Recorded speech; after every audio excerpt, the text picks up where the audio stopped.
Con il box Dongfeng ecco come attivare o meno la sincronizzazione automatica dell'ora. Allora, all'inizio iniziamo utilizzando la schermata principale qui. Dovreste aprire l'icona dell'auto e dalla schermata successiva scegliamo Suono e Schermo proprio qui.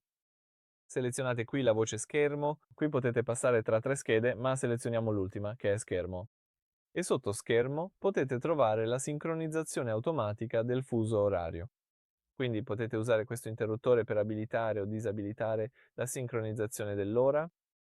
Se disabilitate la sincronizzazione automatica dell'ora, potete scegliere la vostra data, ora e fuso orario.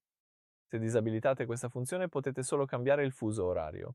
Questo è tutto per questo video. Grazie per aver guardato. Per favore, iscrivetevi al nostro canale e lasciate un like.